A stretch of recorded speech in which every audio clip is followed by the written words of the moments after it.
बच्चों, एक सवाल जो आप सबके मन में कभी ना कभी जरूर आया होगा, यार ये मैथ्स किसने बना दी? अगर ये मैथ्स ना होती तो ना होता ये एडिशन, ना होता ये सब्ट्रैक्शन, ना होता ये मल्टीप्लिकेशन, ना रटने पड़ते बड़े बड़े फॉर्मूले, ना रटनी पड़ती कोई आइडेंटिटी। बच्चों एक बात बताऊं, जब मैं तुम्हारी एज का था ना, मैं भी बिल्कुल यही सोचता था, यार किसने बनाई ये किताबें, किसने बना दिए ये स्कूल। अपन भी मस्त जंगल में रहते ना, ऐसे हाथ में भाला लेके दिन भर जिंगा लाला हूँ करते रहते, मस्त जिंदगी कट जाती। तो बच्चों आज के इस लेक्चर में हम यही जानने वाले हैं कि जो मैथ्स हम आज देख रहे हैं असल में ये आई कैसे, मैथ्स की शुरुआत कैसे हुई। आज के लेक्चर में हम ये जानने वाले हैं और इसके बाद हम ये जानेंगे कि जो मैथ्स आज हम देख रहे हैं इसमें भारत का क्या योगदान रहा। और आज का लेक्चर देखने के बाद तुम ये जानोगे कि भारत ने दुनिया को वो दिया था जिसके बिना मैथ्स पॉसिबल ही नहीं हो सकती थी। तो बच्चों आज का लेक्चर बहुत ही ज़्यादा इंटरेस्टिंग होने वाला है, तो एक मिनट भी स्किप मत करना। और एक और ख़ास बात, आज का ये लेक्चर एक बच्चे की स्पेशल डिमांड पे रिकॉर्ड हो रहा है। रुद्रा नाम के एक बच्चे ने मुझे इंस्टाग्राम पे मैसेज किया था कि भैया मेरा 20 तारीख को पेपर है, please the worlds of number करवा दो। बच्चे मेरी पीएचडी चल रही है जिसकी वजह से मैं हिसार गया था, रात के 2:30 बजे आया हूँ और सिर्फ बच्चे तेरे लिए लेक्चर रिकॉर्ड कर रहा हूँ। तो मैं बस इतना कहना चाहता हूँ बच्चों, तुम्हारा अगर एक भी कमेंट आएगा ना, उस एक कमेंट पर भी मैं रिप्लाई भी दूंगा और अगर तुम बोलोगे तो मैं लेक्चर भी रिकॉर्ड करूंगा। तो कभी भी किसी भी लेक्चर में कोई भी दिक्कत आए कमेंट करो, मैं रिप्लाई दूंगा। मुझे लेक्चर रिकॉर्ड करना पड़ेगा, मैं लेक्चर भी रिकॉर्ड करूंगा। तो चलो बच्चों स्टार्ट करते हैं अपना आज का लेक्चर।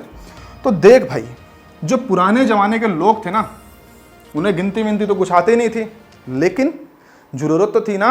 अरे भाई गाय भैंस पाल रखी थी, दिन होते थे रात होती थी, तो गिनना तो था सबको, लेकिन गिनती आती नहीं थी। तो अब उन्हें जरूरत तो थी इसकी, बट आता तो था नहीं। तो ये उनके लिए थी एक प्रॉब्लम। अब इस प्रॉब्लम का सॉल्यूशन क्या आया उनके पास? प्रॉब्लम का सॉल्यूशन आया 1-to-1 करस्पॉन्डेंस। अब ये क्या होता है बच्चे, मैं समझाता हूं।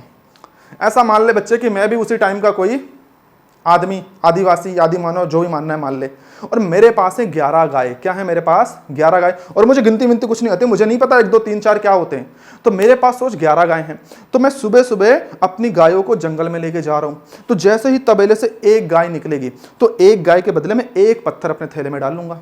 दूसरी गाय निकलेगी, दूसरा पत्थर अपने थैले में डाल लूंगा। ऐसे गाय निकलती जाएगी, मैं एक एक पत्थर थैले में डालता जाऊंगा। मान ले बच्चे टोटल गई 11 गाय। कितनी गाय गई बच्चे? 11 गाय। और जब सारी गाय वापस शाम को जंगल से आएंगी वापस तबेले में, जैसे ही पहली गाय तबेले में एंटर करेगी, मैं एक पत्थर थैले से निकाल के डाल दूंगा बाहर। जैसे दूसरी गाय एंटर करेगी, मैं दूसरा पत्थर निकाल के डाल दूंगा थैले से बाहर। इसी तरीके से अगर मेरे थैले से सारे पत्थर गायब हो गए, सारे पत्थर निकल गए, इसका मतलब जितनी गाय सुबह बाहर गई थी सारी की सारी तबेले के अंदर आ चुकी। लेकिन अगर एक भी पत्थर थैले में रह गया, मतलब कोई ना कोई गाय तो गायब है। तो पुराने जमाने के लोगों को बच्चों गिनती तो नहीं आती थी, लेकिन उन्होंने अपनी समस्या को हल करने का एक तरीका सीख लिया था। वो क्या था? 1-to-1 correspondence. चलो भाई अब पढ़ते हैं आगे। तो जैसे जैसे समय बीता, लोग होने लगे थोड़े एडवांस। अब इन्होंने थोड़ा सा लिखना पढ़ना सीख लिया, लेकिन इनके पास लिखने के लिए कागज वागज तो थे नहीं। तो अब तो ये दिन भर तो भाला लेके घूमते थे, जिसे मिला उसके अंदर घुसा दिया, हड्डी अपने गले में टांग के घूमते थे। तो कागज तो नहीं थे इनके पास, लेकिन हड्डियां बहुत थी। तो इन्होंने क्या करा? हड्डियों पर ऐसे निशान बनाना शुरू करा। तो इसका हमें पता कैसे चला बच्चे?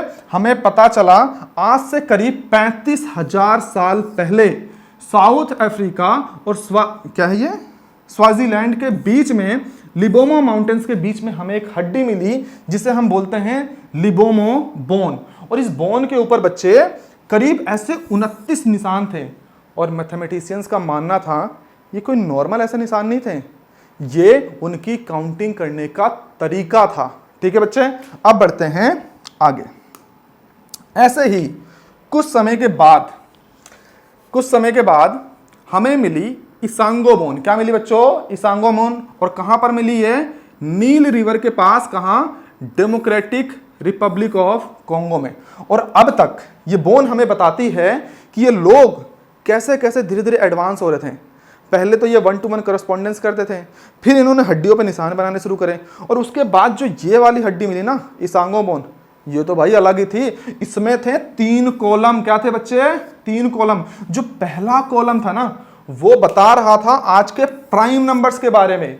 जो दूसरा कॉलम था वो बता रहा था मल्टीप्लिकेशन ऑफ 2 यानी मल्टीपल्स ऑफ 2 के बारे में। और जो तीसरा कॉलम था ना, वो भी बच्चे किसी नंबर के ग्रुप्ड पैटर्न के बारे में बता रहा था। तो देख रहे हो, जैसे जैसे पुराने लोग 1 to 1 करस्पॉन्डेंस, फिर बोन्स पे निशान बनाए, फिर बोन्स पर ही एक पर्टिकुलर पैटर्न बनाने लग गए, तो लोग धीरे धीरे एडवांस हो रहे हैं।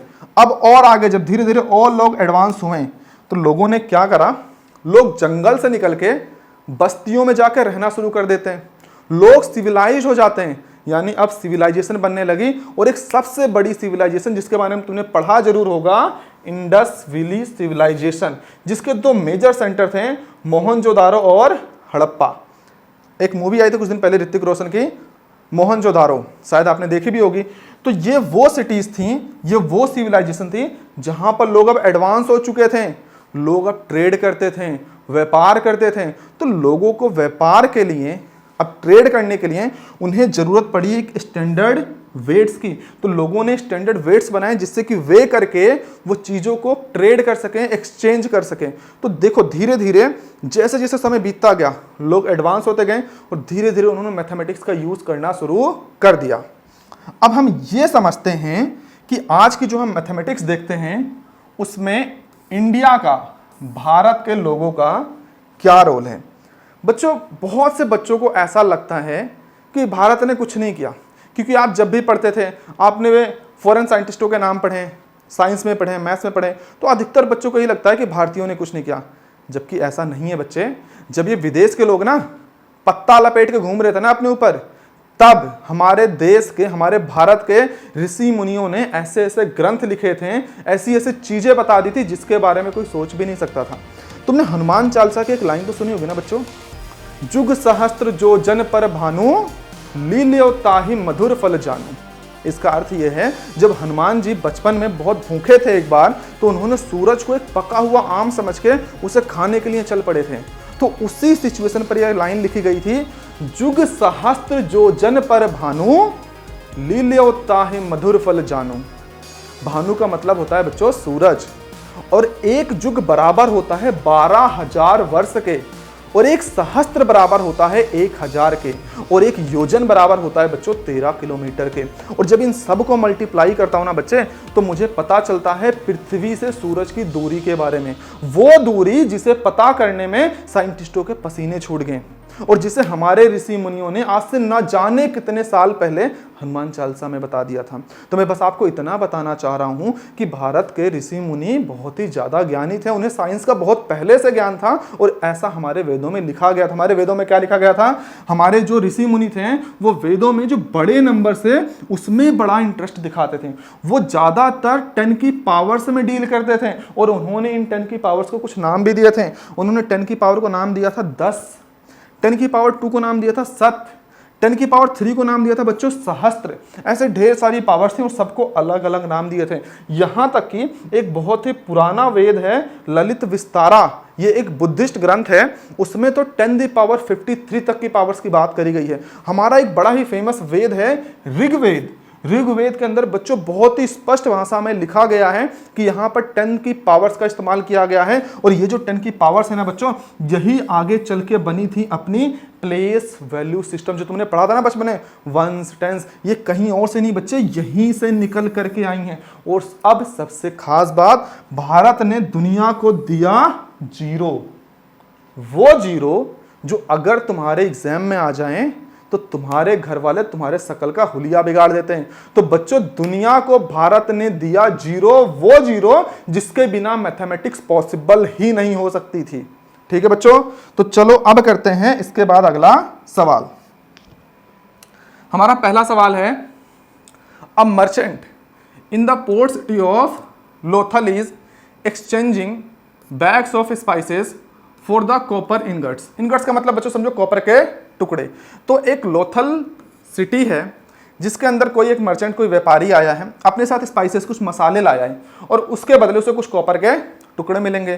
तो उसे 15 कॉपर के टुकड़े मिलते हैं हर 2 बैग स्पाइसेस के ऊपर। अब कहा गया है, अगर वो टोटल अपने साथ 12 बैग लेके आया है स्पाइसेस के, तो वो अपने साथ कितने कॉपर के टुकड़े ले करके जाएगा। तो देखो बच्चों, 2 बैग स्पाइसेस के बदले उसे कितने कॉपर के टुकड़े मिलते हैं? 15 कॉपर के टुकड़े मिलते हैं। तो एक बैग से उसे कितने कॉपर के टुकड़े मिलेंगे बच्चे? एक बैग से मिलेंगे 15/2। अब वो अपने साथ टोटल कितने बैग लाया है? अपने साथ वो टोटल 12 बैग लाया है। तो अगर एक बैग से उसे इतने टुकड़े मिल रहे हैं तो 12 से कितने मिलेंगे? बोल बच्चे, 12 से कर दे मल्टीप्लाई, तो 15/2 इंटू में कर दे 12, इसे सॉल्व कर दे, ये हो जाएगा 6, और 15 इंटू 6 क्या हो जाएगा बच्चे? 90। तो उसे टोटल कितने टुकड़े मिलेंगे बच्चे? 90 कॉपर के टुकड़े मिलेंगे। ये है हमारे पहले सवाल का आंसर। अब बढ़ते हैं अपने अगले क्वेश्चन पर। दूसरे सवाल में हमसे बोला गया है, look at the sequence of number on the one column of the Isango bone 11, 13, 17 and 19। ये देखो ये डायग्राम जो हमें दिखाया गया है, बोला इस बोन को देखो, इस पे कुछ नंबर से रिप्रेजेंट करे गए 11, 13, 17 and 19। अब सवाल क्या है, what do these numbers have in common, कि इन नंबर्स में कॉमन क्या है ये बताओ। और दूसरा बोला है, list the next 3 numbers that fit this pattern, अगले वो 3 नंबर बताओ जो इसी पैटर्न में बिल्कुल फिट बैठते हैं। तो देखो बच्चों, नंबर कौन कौन से हैं? 11, 13, 17, 19। हमें बताना है कि इनमें कॉमन क्या है। ध्यान से देख बच्चे, ये सारे के सारे प्राइम नंबर हैं। प्राइम नंबर बोले तो ऐसे नंबर जो सिर्फ और सिर्फ खुद से ही डिवाइड होते हैं और किसी से डिवाइड नहीं होते। चेक कर, 11 किसी से डिवाइड होगा? नहीं होगा, प्राइम नंबर है। 13 किसी से डिवाइड होगा? नहीं होगा, प्राइम नंबर है। 17 ये भी किसी से डिवाइड नहीं होगा, प्राइम नंबर है। 19 ये भी किसी से डिवाइड नहीं होगा, ये भी है प्राइम नंबर। तो इन सब में कॉमन क्या मिला? हम लिखेंगे all these numbers are prime numbers. All these numbers are बच्चों प्राइम नंबर। ये हुआ पहले सवाल का आंसर। अब अगले पार्ट में बोला था कि आगे के 3 और डिजिट्स बताओ जो इसी पैटर्न को फॉलो करें। चल बच्चे देखते हैं। पहला तो 11 था, 13 था, 17 था, 19 था। अब आगे के 3 हमें और लिखने थे। अब देख बच्चे, ये सारे के सारे प्राइम नंबर हैं। हमें चेक करना है 19 के बाद अगला प्राइम नंबर क्या आएगा। बोल 19 के बाद क्या आता है? 20, लेकिन 20 तो 2 से डिवाइड हो जाएगा, तो ये तो प्राइम नंबर नहीं है। 20 के बाद अगला क्या आता है? 21, ये भी 3 से डिवाइड होगा, ये भी प्राइम नंबर नहीं है। 21 के बाद अगला आएगा 22, ये 2 से डिवाइड हो जाएगा, ये भी प्राइम नंबर नहीं है। 22 के बाद आएगा बच्चे 23, और 23 किसी से डिवाइड नहीं होगा, तो यहां पर पहला नंबर मिल गया मुझे 23। अब 23 के बाद चेक करते हैं। 24 2 से डिवाइड हो जाएगा, ये भी प्राइम नंबर नहीं है। 25 5 से डिवाइड हो जाएगा। 26 2 से डिवाइड हो जाएगा। 27 3 से डिवाइड हो जाएगा। 28 2 से डिवाइड हो जाएगा। 29 ये किसी से डिवाइड नहीं होगा, तो ये हो जाएगा हमारा अगला प्राइम नंबर। अब आगे 29 के बाद 30 35 से डिवाइड हो जाएगा। 30 के बाद 31 किसी से डिवाइड नहीं होगा, यानी 31 भी क्या होगा? Prime number. तो ये मुझे मिल गए वो अगले 3 नंबर जो कि सेम पैटर्न को क्या कर रहे हैं? फॉलो कर रहे हैं। चलो बच्चों, ये हो गया हमारे दूसरे सवाल का आंसर। अब बढ़ते हैं आगे। इस सवाल में हमसे क्या बोला है? We know that natural numbers are closed under addition, are they closed under subtraction. चलो बच्चों, सबसे पहले मैं तुम्हें बताता हूं क्लोज्ड अंडर एडिशन का मतलब क्या होता है। क्लोज्ड अंडर एडिशन बोले तो बच्चे, अगर मैं 2 नेचुरल नंबर्स को ऐड करूं तो उनका रिजल्ट भी क्या है? नेचुरल नंबर ही आए। सबसे पहले सुनो नेचुरल नंबर क्या होता है। देख बच्चे, अगर मैं ऐसे लिखूं 1 2 3, लिखते इसे इनफाइनाइट तक लेके जाऊं, तो जितने भी मैं पॉजिटिव नंबर्स लिखता हूं ना, उन सबको मिला करके उसे बोलते हैं नेचुरल नंबर। क्या बोलते हैं बच्चे? Natural number. तो क्लोज्ड अंडर एडिशन क्या कहलाता है? अगर तुम 2 नेचुरल नंबर्स को ऐड करोगे तो उसका रिजल्ट भी आएगा नेचुरल नंबर। चल करके दिखाता हूं। जैसे कि मैंने लिखा 5 + 2। बोल बच्चे, 5 क्या है? एक नेचुरल नंबर। 2 भी क्या है? एक नेचुरल नंबर। तो 5 + 2 किया तो बोला ये 3 दिख रहा है यार। 5 + 2 किया तो आंसर क्या आया? 7। और 7 भी क्या है मेरे बच्चे? 7 भी है एक नेचुरल नंबर। तो हमसे बोला है क्या क्या सेम यही चीज क्लोज्ड अंडर सब्ट्रैक्शन के लिए भी हो सकता है, यानी क्या क्लोज्ड अंडर सब्ट्रैक्शन पॉसिबल है कि नहीं है। और जो भी तुम्हारा आंसर आएगा उसके लिए 2 एग्जांपल लेकर तुम्हें प्रूफ भी करना है। चल बच्चे चेक करते हैं। तो अगर मैं लिखूं 5 - 2, 5 क्या है बच्चे? Natural number. 2 भी क्या है बच्चे? Natural number. तो 5 - 2 किया तो आंसर क्या आ गया? 3। और 3 भी क्या है? Natural number. तुम्हें लग रहा होगा ये तो फॉलो कर रहा है क्लोज्ड अंडर सब्ट्रैक्शन। अब जरा इसका उल्टा करके देखो। 2 - 5, आंसर क्या है? -3। और बच्चे -3 नेचुरल नंबर तो नहीं होता। चलो देखो, नेचुरल नंबर्स क्या होते हैं?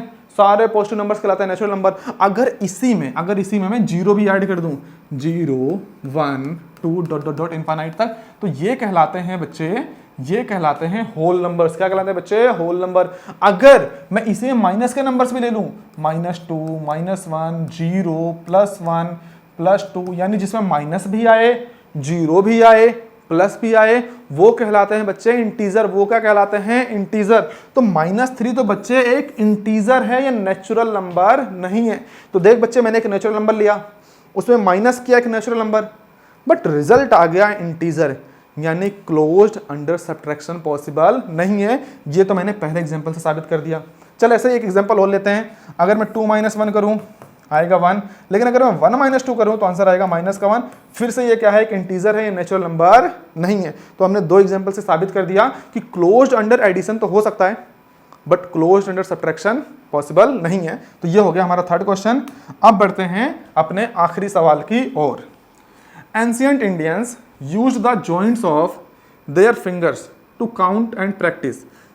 ये बोला गया है कि पुराने जमाने के लोग अपनी उंगलियों पर गिनती गिनते थे, हालांकि आज के लोग भी ऐसा करते हैं। अब बोला है each finger has 3 joint. Her finger में कितने जॉइंट है बच्चे? 3 जॉइंट हैं। और थंब से हम क्या करते हैं? काउंट करते हैं। तो हमें बताना है एक हाथ से हम टोटल कितनी काउंटिंग कर सकते हैं। देख बच्चे, मैं समझाता हूँ कहना क्या चाह रहा है, ध्यान से देखो। अगर तुम्हें दिख पाए तो देखो, इन फिंगर्स को ध्यान से देखो। यहाँ पर कितने जॉइंट है? 1, 2, 3। इस फिंगर में देखो, इसमें भी 1, 2, 3। इस वाली फिंगर में देखो 1, 2, 3। इसमें भी 1, 2, 3। तो हर फिंगर में कितने जॉइंट बच्चे? 3 जॉइंट हैं। और टोटल फिंगर कितनी है? 4। और काउंटिंग किससे करेंगे? इस थंब से। तो देख कैसे करते हैं? 1, 2, 3, 4, 5, 6, 7, 8, 9, 10, 11, 12। तो बोल बच्चे, एक हाथ से मैं टोटल कितनी काउंटिंग कर सकता हूं? 12 तक की काउंटिंग कर सकता हूं, यानी 12 तक की काउंटिंग पॉसिबल हो सकती है। तो इसका आंसर क्या आ जाएगा? 12।